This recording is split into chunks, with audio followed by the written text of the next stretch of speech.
नगे च सुरेंद्रे च कौशिके पाद संस्पृशि निर्विशेष मनस्काय श्री वीरस्वामिने नमः। आरहत वाङ्मय में कहा गया है, नमो चौबीसाय तीर्थगराणं उस भादि महावीर पज्जवसानानम इणमेव निगंथम पावयणम सत्यम अनुत्तरम केवलं परिपुन्नम नेयाउयम संशुद्धम सल्लगत्तणम सिद्धिमग्गम मुक्तिमग्गम निज्जानमग्गम निब्बाणमग्गम अवितः मविसन्धि सब दुःखपहीणमग्गम। हमारे जीवन में समर्पण और भक्ति का महत्व है। आदमी जिसको अपना आराध्य मान लेता है, अपने आराध्य देव के रूप में, गुरु के रूप में, धर्म के रूप में स्वीकार कर लेता है, फिर उसके प्रति भक्ति और समर्पण डेडिकेशन का भाव चाहिए। और जहाँ समर्पण हो, पूर्णतया समर्पण हो, वहाँ इफ बट शरत ऐसा कुछ नहीं होना चाहिए। जहाँ इफ आ गया, बट आ गया, कंडीशन आ गई, इसका मतलब समर्पण में कहीं कमी है। अंतर मन से समर्पण, फिर कोई नो इट नो बट कुछ, इफ बट कुछ नहीं है। फिर तो जो आप कहो वो मुझे मंजूर है, या मंजूर करने का भाव है। समर्पण और भक्ति किसी व्यक्ति के प्रति भी हो सकती है, सिद्धांत के प्रति भी हो सकती है, एक नियम के प्रति भी हो सकती है। हम जिसे नियम निष्ठा कहते हैं वह भी एक प्रकार का समर्पण है, भक्ति है। और संग के प्रति भी भक्ति का भाव हो सकता है कि मेरा धर्म संग है, धर्म शासन है।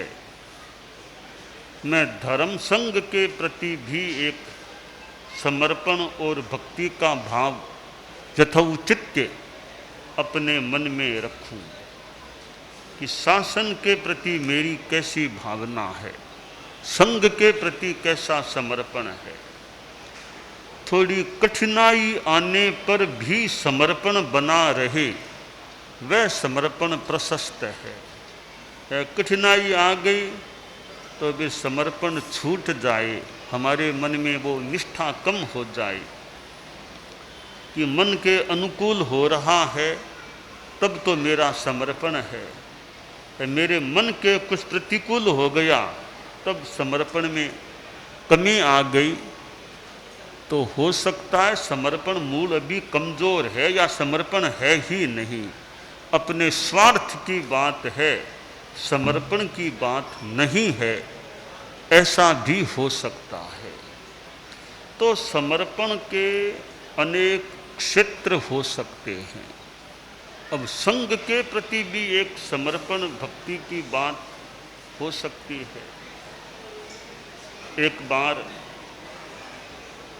हमारे धर्म संघ में ही कुछ साधु धर्म संघ से अलग हो गए या होने वाले थे। उनके साथ में एक साधु था, बहुत उम्र का बड़ा नहीं था। उसके सामने भी यह स्थिति की और सब तो जा रहे हैं, अब मैं अकेला क्या करूं। उस संत ने कहा नहीं, मैं तो संग में ही हूं, और जाओ, मैं तो संग में ही रहने वाला। और चले गए, वो संग में ही रहा। एक प्रकार से यह संग के प्रति लगाव कह दें, समर्पण कह दें, भक्ति कह दें। तो यह भक्ति गुरु के प्रति भी, भक्ति का भाव कि भी हमने जिनको गुरु मान लिया है, अब गुरु का जो इंगित है, निर्देश है, उसको यथासंभवतया एक अहोभाव से स्वीकार करें। एक ये भी कि हमारे मन के अनुकूल कहोगे तो हमें स्वीकार है, वरना हमें स्वीकार नहीं। फिर क्या समर्पण हुआ? तो अपने मेरे मन के अनुकूल निर्णय दो तो मुझे मंजूर है, कि वरना मंजूर नहीं है। वह समर्पण नहीं है। ठीक है, उसकी अपनी इच्छा है, पर समर्पण उसे कहना कठिन है। तो समर्पण अपने आराध्य के प्रति, अरहतों के प्रति, सिद्धों के प्रति भक्ति और आचार्यों के, उपाध्यायों के प्रति, साधुओं के प्रति भक्ति, विनय की भावना। शास्त्र में कहा गया कि 24 तीर्थंकरों को नमस्कार है, और 24 कौन से? ऋषभ से लेकर महावीर तक। यह नमस्कार करना भी भक्ति है। हमारा मस्तक कहीं झुकता है। एक पढ़ा लिखा प्रबुद्ध आदमी अपना मस्तक कहीं झुकाता है तो वह बड़ी बात है। हर किसी के सामने हमारा मस्तक झुके न झुके, अब जिस एक त्यागी साधु के सामने मस्तक झुकता है, इसका मतलब भक्ति है या व्यवहार निर्वाह है, पर कुछ है, तब वह मस्तक झुक रहा है। त्याग संयम के सामने भी आदमी का मस्तक प्रणत हो सकता है। शास्त्र में तो कहा गया कि देवावितं नमंसन्ति जस्य धम्मे सया मनो। देव भी उसको नमस्कार करते हैं जिसका मन सदा धर्म में रत रहता है। यूँ तो देव लोग देवों की पूजा करते हैं, मंदिर आदि में जाते हैं, घर में भी कोई अपने स्थान में देवी देवताओं की पूजा करते हैं, पर शास्त्रकार कहते हैं देव भी उसको नमस्कार करते हैं जिसका मन धर्म में रमा रहता है, रत रहता है। तो ये हमारी निष्ठा, हमारी भक्ति, अरहत सिद्ध आदि हमारे आराध्य हैं। तो हम नवकार बोलते हैं, नमो अरहंताणं नमो सिद्धाणं। यह नवकार भी एक भक्ति का पाठ है कि 5 बार नमो नमो नमो नमो, 5 बार नमो आ जाता है। अंत में हर जगह नम नम नम नम नम आ रहा है। तो यह एक नवकार का पाठ करने से 5 बार नमस्कार हो जाता है, 5 बार नमन। तो वो पवित्र आत्माएं हैं, उनको हम नवकार के माध्यम से नमस्कार करते हैं। और इतना पवित्र पाठ है नवकार का, इतना धर्ममय, विशुद्ध, निर्वद्य, कोई जहाँ भौतिकता की बात नहीं, कोई और कोई हिंसा जैसी बात नहीं। विशुद्ध आत्माएं हैं, यानी धर्म से जुड़ी हुई, वीतरागता से जुड़ी हुई आत्माएं हैं। उनको नवकार में नमन किया गया है। अब अरहत हैं, वीतराग आत्माएं हैं। अरहत कोई राग द्वेष नहीं, तीर्थंकर, उनको सबसे पहले नमन किया गया है। फिर सिद्धों को नमन। 8 कर्मों से मुक्त हो गई, मोक्ष में विराजमान आत्माएं हैं, मुक्त हो चुकी हैं। उन आत्माओं को, परमात्माओं को नमन किया गया। तीसरे पद में आचार्यों को नमस्कार किया गया। आचार्य जो तीर्थंकर के प्रतिनिधित्व करने के अधिकारी, उनको, उपाध्यायों को नमन किया गया, जो शास्त्रों के अध्येता, अध्यापयिता, उपाध्याय, चारित्र आत्माओं को नमन।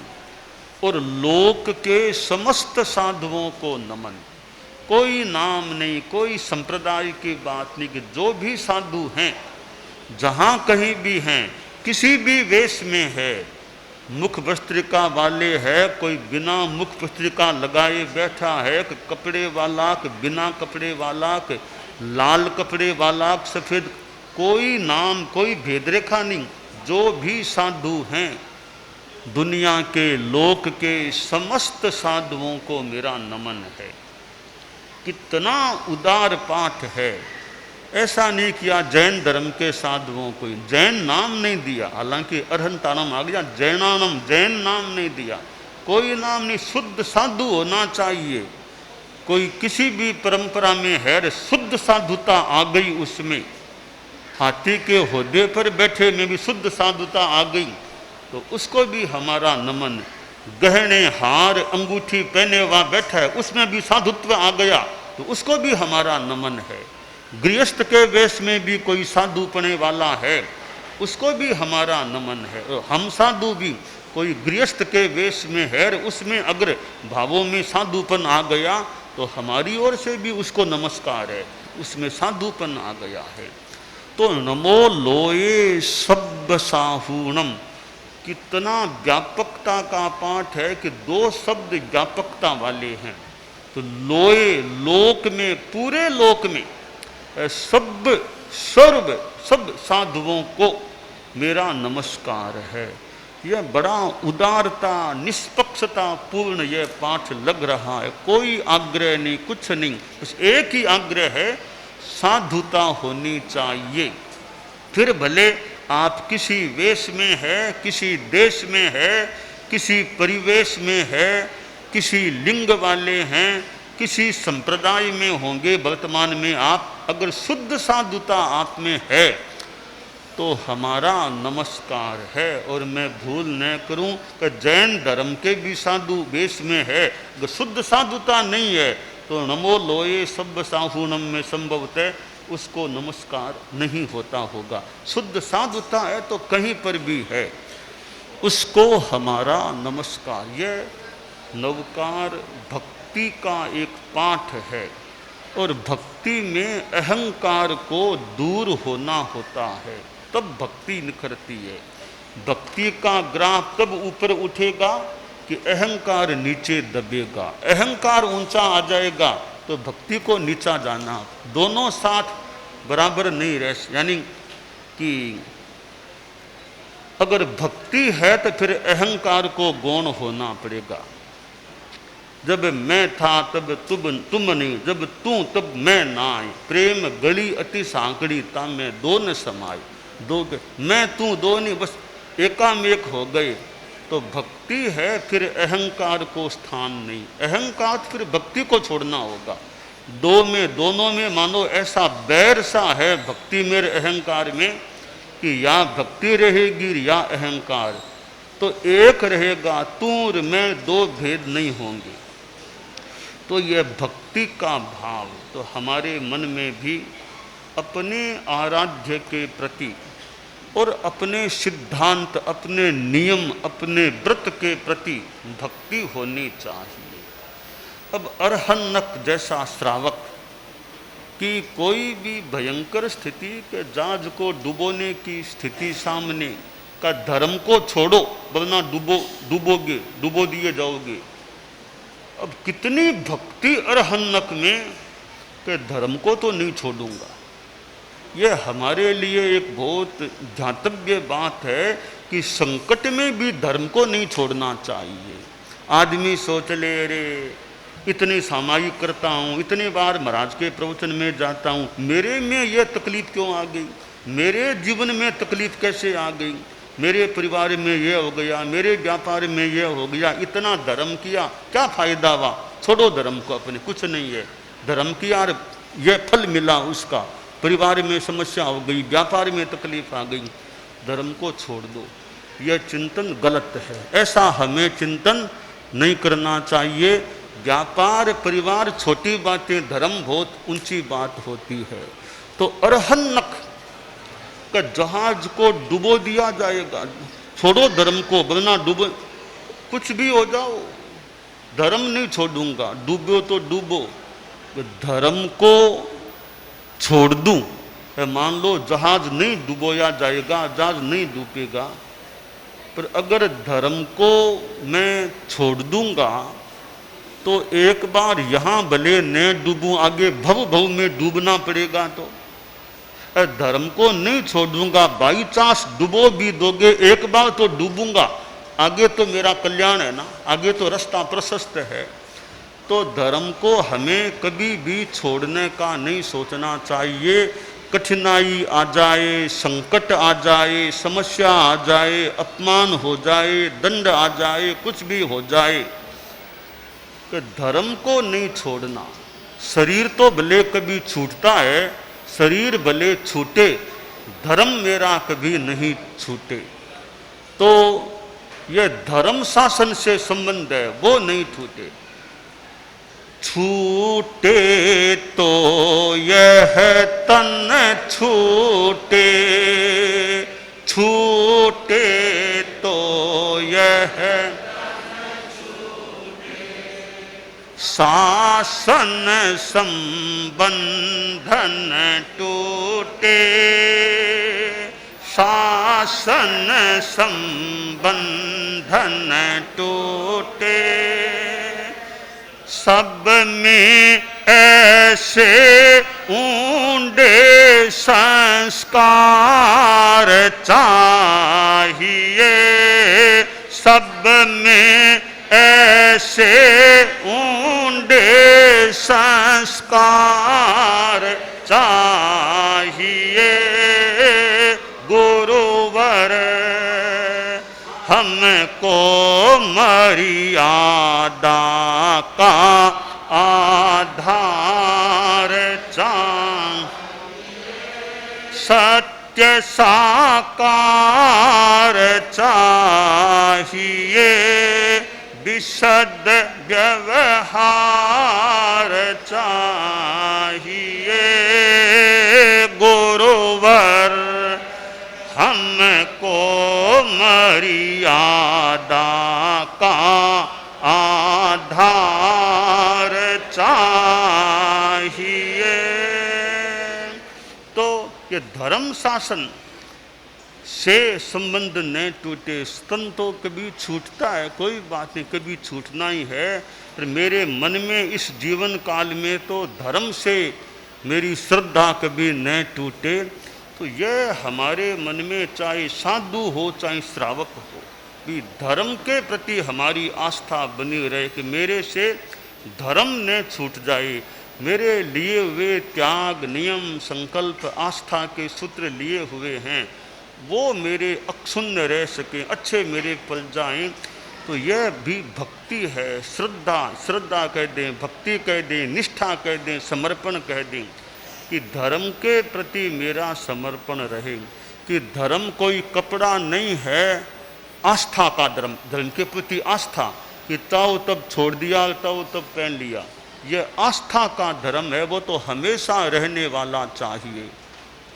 धर्म ना वह वस्त्र जो ओढ़ा उतारा जा सके, धर्म ना वह वस्त्र जो ओढ़ा उतारा जा सके, धर्म है वह चेतना जो भिन्नता सहती नहीं, धर्म है वह चेतना जो भिन्नता।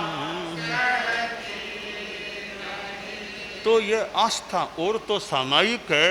तब मुख वस्त्रिका बांध ली, चद्दर ओढ़ ली, सामायिक आ गई, चद्दर उतार दी, मुख वस्त्रिका उतार दी, यह तो एक काल का धर्म था, हो गया। पर धर्म के प्रति आस्था, कि देव गुरु धर्म के प्रति आस्था, की वीतरागता के धर्म के प्रति आस्था है, वो ऐसे नहीं 1 घंटा तो है, 1 घंटा बाद छोड़ दी, वो तो अंतिम श्वास क्या आगे भी बनी रहे। तो वो हमारी आस्था जैसे अरहन्नक श्रावक में थी, कि डूबना भी मंजूर है, मरना मंजूर है मुझे, धर्म नहीं छोड़ना मुझे। तो यह निष्ठा, आस्था, मानो आदर्श एक व्यक्ति अरहन्नक श्रावक की प्राण की परवाह नहीं, तो धर्म को बनाए रखना है। तो जैसा गुरुदेव वो गीत में प्राणों की परवाह नहीं है, प्राण को अटल नहीं अपेक्षा है औरों की, स्वयं लक्ष्य को पाएंगे। एक तुम्हारे ही बचनों का, एक तुम्हारे ही बचनों का, भगवान प्रतिपल सबल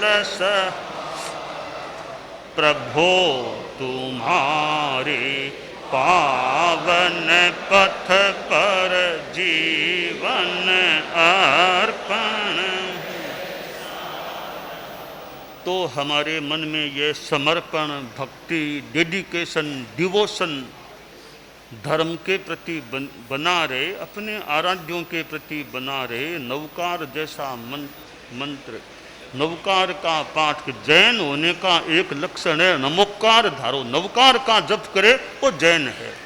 तो हमारे मन में, क्योंकि एक जैन धर्म में जहाँ वीतरागता की बात है, राग द्वेष को महत्व नहीं, हिंसा की बात नहीं, जहाँ समता की बात है, कोई मारना करना वो नहीं, समता साधना, ऐसा हमें जो जैनिज्म का ये जैन शासन, जैन धर्म मिला है। और उसमें ये जो अच्छे सिद्धांत हैं, जहाँ अनेकांत की भी बात है, संयम की बात है, तप की बात है, अहिंसा की बात है, तो ऐसी जो आत्मा का जहाँ शाश्वत अस्तित्व बताया गया है, ऐसे जैनिज्म के सिद्धांत हैं। तो हम आत्म कल्याण के लिए खूब निष्ठावान रहें कि भी आत्मा के उत्थान के लिए हम धर्म को स्वीकार करें, स्वीकृत धर्म के प्रति हमारी आस्था बनी रहे। संकट में भी, कठिनाई में भी, तकलीफ में भी धर्म को न छोड़े माने। वो तो परीक्षा का समय है, संकट तो परीक्षा का समय आया है, हमारी परीक्षा मानो ली जा रही है, हम कितने मजबूत हैं धर्म के प्रति। तो हमारे मन में, जीवन में, आप गृहस्थों के व्यापार में कठिनाई आ जाए, परिवार में आ जाए, और कुछ आ जाए, तो धर्म को नहीं छोड़ना। कोई कठिनाई आ जाओ तो इतनी कठिनाई आ गई, छोड़ो धर्म को, ऐसा हमें नहीं सोचना चाहिए कि धर्म को तो रखना ही है, हम रखें ही रखें। और कठिनाइयाँ आती है, कभी निकल भी सकती है, वापस जा सकती है। तो संकट में, कठिनाई में जो मजबूत रहे, वो खास अच्छी एक भक्ति की बात हो सकती है। तो हमारे में पवित्र भक्ति, बिना इफ बट कंडीशन के शुद्ध भक्ति धर्म के प्रति, देव गुरु धर्म के प्रति बनी रहे, यह कामना है। दानान सिद्धम अभय पयानम सच्चेषु या अनवज्जं वयन्ति तवेषु या उत्तम बंभचेरम लोगुत्तमे समणेनाय पुत्ते।